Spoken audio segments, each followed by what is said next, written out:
Good evening sir, ako dahil si Jingles Silano, section is 1G, ug mo din ni video nako sa Marpol Annex 4. Ang Marpol Annex 4 daw sir kay nagtanaw sa pagpanalipod sa kaliputan gikan sa populasyon nga hinungdan sa hugaw nga gihimo sa mga barko.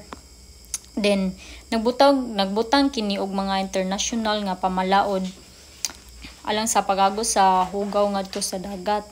Aron kini masiguro nga ang mga barko maghimo og mga lakang aron pahimoslan aron epekto sa ilang basura sa kalidad sa tubig.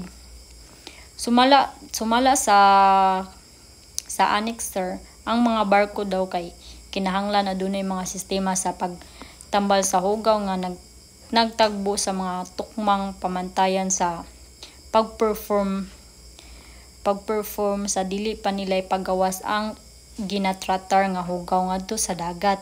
Og naghimo usab kini og mga limitasyon sa pag-agos sa dili pa ginatratar nga hugaw or kanang like depende sa kahimtang daw sa barko. Kung asa kini nahimutang og sa gilay-on gikan sa baybayon. Ang pag-agos sa hugaw dili sulod sa mga tukmang gilay-on gikan sa baybayon ug alang sa mga barko nga naglihok sa mga espesyal nga lugar sama sa dagat Mediterraneo sa Baltic.